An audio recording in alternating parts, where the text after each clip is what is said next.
So while I was taking pictures, I started thinking about this, and that guy looked a little older, so it reminded me.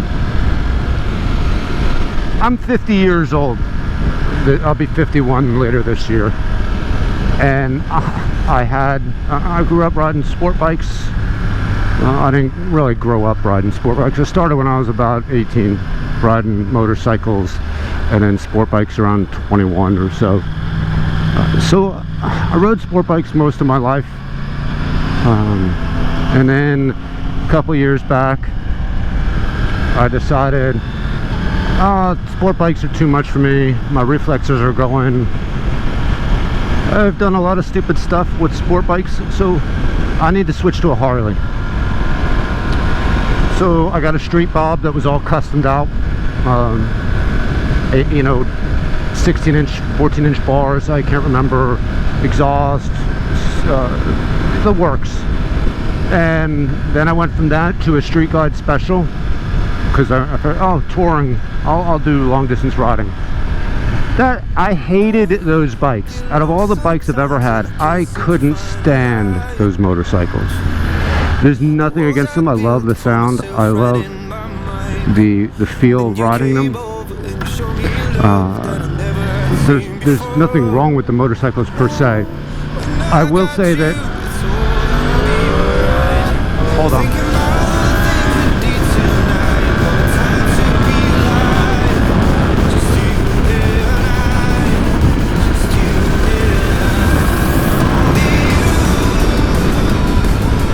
I will say that they put a lot of work on your back.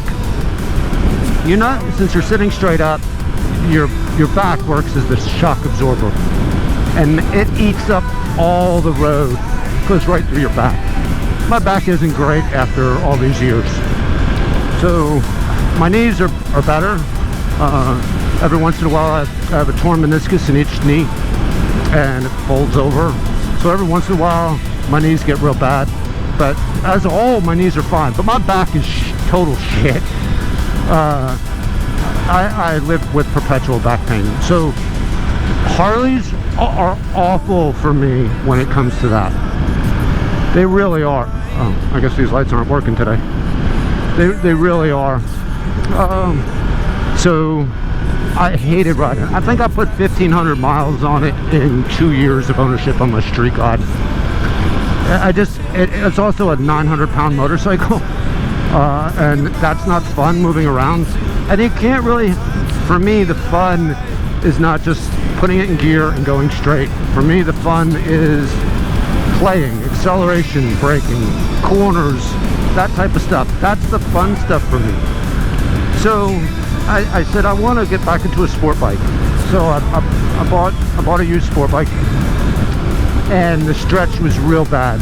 I've talked about it before. I've talked about the bike before, so I'm not going to talk about it again. But the stretch from the seat to the bars was really long. It didn't hurt my back at all, but it did wear on my wrists. Now I've got this bike. Everybody says that this bike can be uncomfortable. Oh, rain again. It's not. I love it. There's nothing about this bike that I don't love. There really isn't, except maybe the fact that the dash is the size of a pinhead. It seems, when compared to some of the other bikes on the market. That's probably my only real gripe. This bike is amazing. I love the feel of it. I love the acceleration. I love the telepathic cornering. That's what I've decided to call it from now on. Telepathic cornering. It can read my mind in the corners. It really can. The upshifter and downshifter are buttery smooth and super perfect. There is nothing about it that I don't love. Nothing.